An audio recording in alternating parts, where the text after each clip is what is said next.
In order to use Create React App more comfortably, first we will make sure we have the right versions of Node and NPM.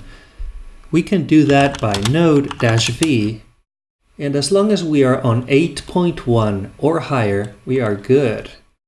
Or NPM-V, and as long as we are on 5.2 or higher, we are good.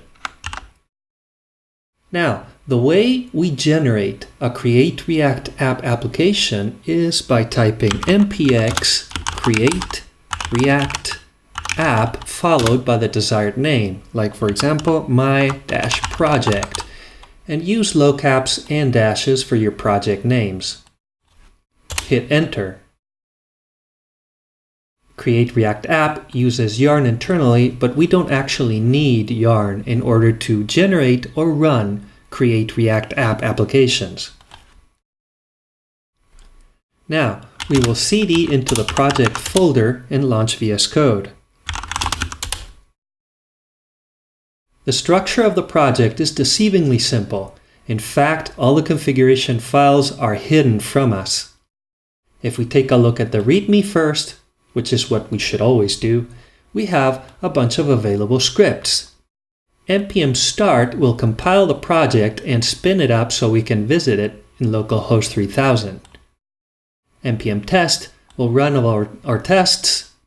npm run build will create a production minified bundle, and npm run eject will bring forth all of the complexity that is hidden from us, all of those files. This is a one-way operation. You can't undo it. So make sure you need to do it. Let's spin up the application as instructed by npm start.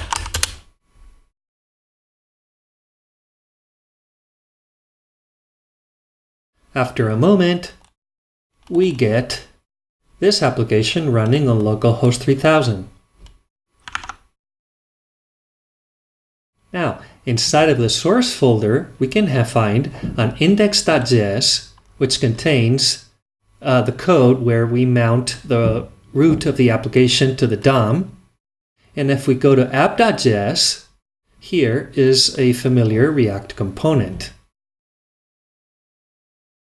Let's change the contents here to hello world and see the application automatically recompile for us. If we type some broken JSX, for example, an unclosed div, besides the linting problems and the error on the terminal, we get our error right inside of Chrome.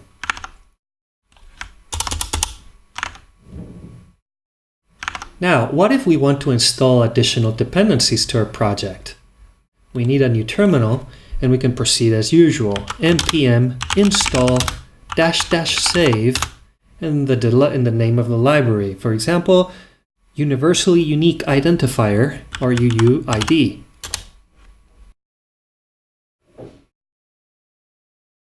After installation is complete, we can take a look at our package.json and see the new dependency. Let's consume the new dependency by importing it into the app.js file.